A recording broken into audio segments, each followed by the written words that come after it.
สุขสบายดีเศร้านั่นเนาะ บรรยากาศยามคอยค่ำลงแรง เนาะมื้อนี้แล้วก็ทั้งพ่อบ้านพะเลาะก็สิได้พาท่านผู้ชมมาฮู้จักกับบรรยากาศเนาะอีกบนหนึงบรรยากาศบนนี้แหละคือว่ามันเป็นทางเพิ่นตัดไม้เด้อเพิ่นพัฒนาเพิ่นพัฒนาแต่ทางเลขที่13ละคือเข้ามาอยู่ของเขตบ้านนาบวบแล้วมันก็สิใส่ซอดออกไปพุ่นละเนาะซอดออกไปใส่บ้านถ้ำแล้วก็ขึ้นมาใส่ยมราชเนาะหรือว่าสเวียดนามเพิ่นเฮ็ดทางเว้นตัวเมืองมีนาใดแล้วก็ตามพ่อบ้านไปเลาะไปเลยสิไปถ่ายเบิ่งบรรยากาศเนาะมันเป็นเฮ็ดทางเข้าไปนะจากเป็นเฮ็ดทางเข้าไปอย่างทั้งนั้นนี่ละนะท่านผู้ชมเลยเพิ่นละเฮ็ดทางตัวนี้เข้าไปนี่นะเฮ็ดทางตัวนี้เข้าไปนี่เอาตามพ่อบ้านพาเลาะไปเลยเนาะ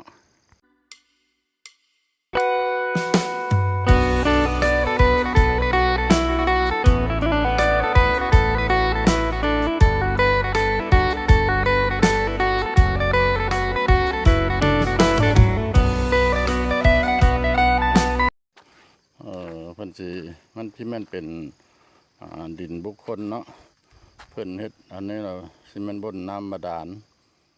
มันยันมีในใดทางเพิ่นบ่อนุญาตบ่จังใดเพิ่นจังใดโจะเนาะแม่ยังอันนี้พ่นมันเขาเฮ็ดบนน้ำบาดาลเอาสบายดี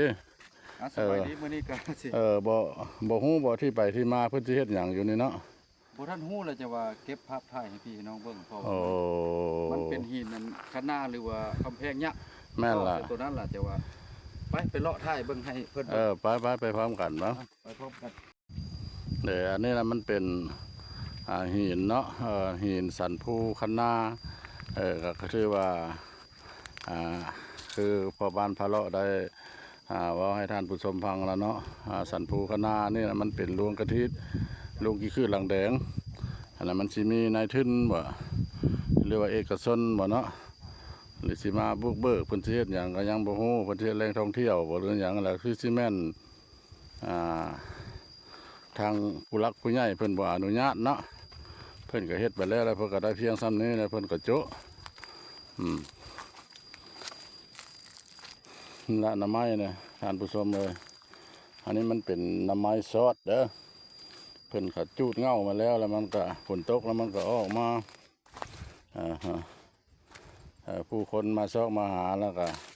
เอาไปปอกเป็นบริโภคเนาะนี่ละ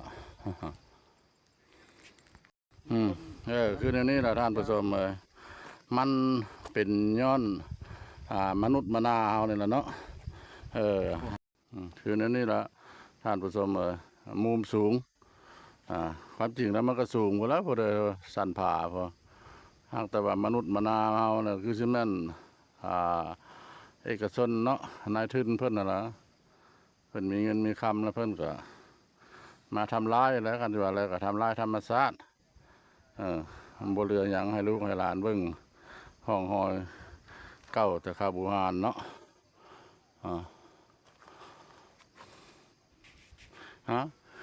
การเก็บภาพบรรยากาศนี่นำขอบเขตนี้ก็พอประมาณซ้ำนี้แล้วเนาะไปเบิ่งนำกันอีกบนไม้ไปโรงพยาบาลพุ่น